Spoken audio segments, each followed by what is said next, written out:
कभी कभी विलन्स पैदा नहीं होते, उन्हें बनाया जाता है और उन्हें बनाता कोई एक इंसान नहीं बल्कि एक पूरा सिस्टम है। एक ऐसा सिस्टम जो पहले तुमसे तुम्हारी चॉइस छीनता है, फिर तुमसे तुम्हारी आज़ादी और फिर तुमसे तुम्हारी उम्मीद। और जब तुम सिस्टम से सवाल करते हो तो वही सिस्टम तुम्हें विलन का नाम दे देता है। और शायद यही सबसे बड़ी ट्रेजेडी भी है। चाहे तुम पेन की बात करो जो सिर्फ पीस चाहता था, लिलुश अपनी बहन के लिए एक बेहतर दुनिया, रॉबिन सिर्फ हिस्ट्री जानना चाहती थी और एरन बस आज़ादी। लेकिन इनमें से कोई भी वो इंसान बनकर पैदा नहीं हुआ जिसे दुनिया आज याद करती है। तो फिर आखिर ऐसा क्या हुआ कि एक आम इंसान पूरे सिस्टम के लिए सबसे बड़ा खतरा बन गया? क्या वो वाकई में विलन थे या सिर्फ एक ऐसे करप्ट सिस्टम का नतीजा जिसने उन्हें विलन बनने पर मजबूर कर दिया? क्योंकि अगर तुम इन सारी स्टोरीज पर गौर करो तो विलन बनने से पहले इन सब में एक चीज कॉमन थी, भरोसा। हर कैरेक्टर सबसे पहले अपनी दुनिया पर भरोसा करता था। अटैक ऑन टाइटन में एरन ये मानता था कि वॉल्स के बाहर सिर्फ टाइटन्स हैं। रॉबिन को लगता था नॉलेज दुनिया को बेहतर बना सकती है। नगाटो को यह यकीन था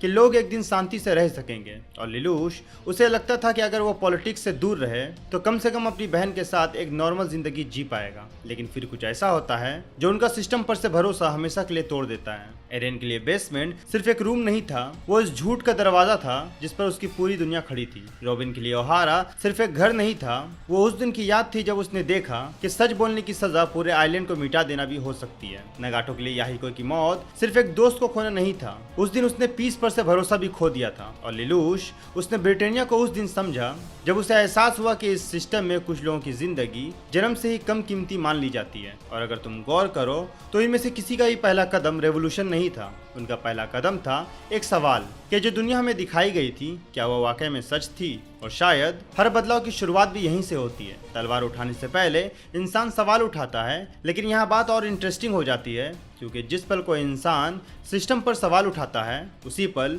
सिस्टम भी उस पर सवाल उठाना शुरू कर देता है। हर सिस्टम की सबसे बड़ी ताकत उसकी आर्मी नहीं होती, ना ही उसके वेपन होते हैं। उसकी सबसे बड़ी ताकत होती है नैरेटिव, लोगों को ये यकीन दिलाना कि जो हो रहा है वही सही है। अटैक ऑन टाइटन में लोगों को बताया गया कि दीवारों के बाहर सिर्फ मॉन्स्टर्स हैं। वन पीस में जस्टिस वही थी जो वर्ल्ड गवर्नमेंट डिसाइड करे। और रॉबिन, उसे डेविल चाइल्ड किसने बनाया? उसने या वर्ल्ड गवर्नमेंट ने? सोचो, एक 8 साल की लड़की जिसका गुनाह सिर्फ इतना था कि वो हिस्ट्री को जानना चाहती थी, उसे समझना चाहती थी, लेकिन पूरी दुनिया को उसके बारे में क्या बताया गया कि वो दुनिया की सबसे डेंजरस क्रिमिनल है। और जब एक झूठ बार बार बोला जाए तो धीरे धीरे वही झूठ सच बन जाता है। इसीलिए हर सिस्टम सबसे पहले तुम्हारी बॉडी को कंट्रोल नहीं करता, वो तुम्हारी सोच को कंट्रोल करता है। क्योंकि जिस दिन लोग सवाल पूछना छोड़ देते हैं उस दिन सिस्टम को फोर्स की जरूरत नहीं पड़ती, लोग खुद उसके रखवाले बन जाते हैं। और शायद इसीलिए हर ऑथोरिटेरियन सिस्टम को तलवार से कम सच से ज्यादा डर लगता है। और शायद यही वजह है कि हिस्ट्री में हीरो और विलन का फर्क हमेशा इतना धुंधला रहा है। क्योंकि जब कोई सिस्टम अपनी कहानी खुद लिखता है तो उस कहानी का विलन भी वो खुद डिसाइड करता है। एरन पैराडाइज के लिए एक फ्रीडम की आखिरी उम्मीद थी, लेकिन मार्ले के लिए वो अटैक टाइटन नहीं, एक डेविल था। लिलुश ब्रिटानिया के रिकॉर्ड में एक टेररिस्ट था, लेकिन एरिया 11 के उन लोगों के लिए जिनकी आवाज सालों से दबा दी गई थी, जीरो पहली बार उम्मीद का नाम बना। और रॉबिन, उसने कभी किसी कंट्री पर अटैक नहीं किया, ना ही किसी जंग की शुरुआत की, फिर भी उस पर बाउंटी लगा दी गई सिर्फ इसलिए क्योंकि उसके पास एक ऐसा सच था जिसे वर्ल्ड गवर्नमेंट दुनिया से छुपाना चाहती थी। और अगर तुम गौर करो तो इनमें से किसी को भी सबसे पहले वेपन की वजह से खतरनाक नहीं माना गया, उन्हें खतरनाक माना गया क्योंकि वो लोगों की सोच बदल सकते थे। और हर सिस्टम इसी चीज से सबसे ज्यादा डरता है, एक इंसान से नहीं, एक आइडिया से। क्योंकि एक इंसान को तो मारा जा सकता है, लेकिन एक आइडिया मरने के बाद भी जिंदा रहता है। इसीलिए ओहारा को जलाया गया, इसीलिए जीरो की आइडेंटिटी भी छुपानी पड़ी, और इसीलिए एल्डियंस को डेविल बनाकर पूरी दुनिया के सामने पेश किया गया। क्योंकि जब तुम किसी इंसान की इमेज को कंट्रोल कर लेते हो तो तुम लोगों के फैसले को भी कंट्रोल कर लेते हो। लेकिन यहाँ एक और सवाल खड़ा होता है, अगर सिस्टम वाकई इतना पावरफुल है तो फिर हर जनरेशन में कोई ना कोई उसके खिलाफ खड़ा क्यों ही होता है? शायद इसका जवाब अटैक ऑन टाइटन के एक कैरेक्टर ने बहुत पहले ही दे दिया था, एरविन स्मिथ। उसे पता था कि शायद वो बेसमेंट तक कभी पहुंच ही नहीं पाएगा। उसे ये भी पता था कि उसकी क्यूरियोसिटी उसकी जान ले सकती है, फिर भी उसने सच को चुना। क्योंकि कुछ लोग जीतने के लिए नहीं लड़ते, वो लड़ते हैं ताकि उनके बाद आने वाले लोग सच जान सकें। वन पीस में भी गोल्डी रोजर दुनिया को बदल नहीं पाया, लेकिन उसने एक सवाल छोड़ दिया कि वन पीस क्या है, और उस एक सवाल ने पूरे एरा की डायरेक्शन ही बदल दी। शायद इसीलिए हर रेवोल्यूशन एक इंसान से शुरू जरूर होती है, लेकिन कभी एक इंसान पर खत्म नहीं होती। एक जनरेशन सिर्फ एक मशाल जलाती है, उसे आगे ले जाना हमेशा अगली जनरेशन का काम होता है। और इसीलिए आइडियाज एम्पायर से ज्यादा देर तक जिंदा रहते हैं। लेकिन हर कहानी का सबसे डेंजरस हिस्सा सिस्टम से लड़ना नहीं होता, ना ही उसे हराना होता है। सबसे डेंजरस हिस्सा वो होता है जब तुम धीरे धीरे उसी सिस्टम की तरह सोचना शुरू कर देते हो जिसके खिलाफ तुम कभी खड़े हुए थे। और शायद यही वो जगह है जहाँ एनिमे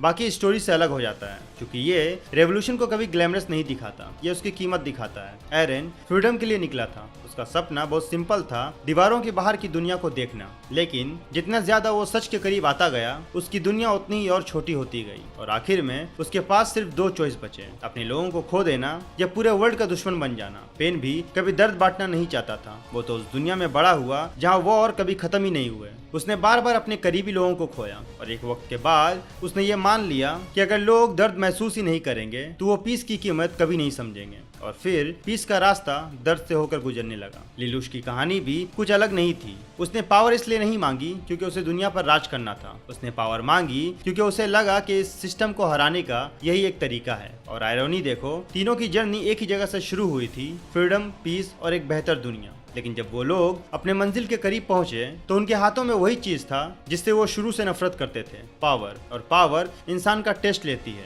इसीलिए एन में बार बार एक ही वार्निंग देता है कि सिस्टम को हराना मुश्किल जरूर है, लेकिन खुद सिस्टम बन जाना उससे कई ज्यादा मुश्किल। और शायद इसीलिए हीरो और विलन के बीच की लाइन कभी सीधी नहीं होती, वो हर डिसीजन के साथ थोड़ी धुंधली होती जाती है। एनिमे की ये कहानी हमें इसीलिए इतना पसंद आती है क्योंकि ये हमें कभी सीधे ये नहीं बताती कि कौन सही था और कौन गलत। ये सिर्फ एक आईना दिखाती है जहाँ हर सिस्टम अपनी कहानी खुद लिखता है और जिसके पास कहानी लिखने की ताकत होती है वही डिसाइड करता है कि हीरो कौन होगा और विलन कौन। लेकिन हिस्ट्री सिर्फ जीतने वालों को याद नहीं रखती, कभी कभी वो उन लोगों को भी याद रखती है जिन्होंने उस कहानी को मानने से इनकार कर दिया जो उन्हें बचपन से बताई गई थी। और शायद यहीं से हर बदलाव की शुरुआत होती है, तलवार से नहीं, वॉर से नहीं, एक सवाल से। और हो सकता है इसीलिए एनिमे हमें रेवोल्यूशन करना नहीं सिखाता, एनिमे हमें ब्लाइंडली किसी का साइड चूज करना भी नहीं सिखाता। वो सिर्फ इतना सिखाता है कि जब कोई सिस्टम तुम्हें बताए कि कौन हीरो है और कौन विलन, तो एक बार खुद से भी पूछ लेना, कहीं कहानी का असली विलन सिस्टम तो नहीं।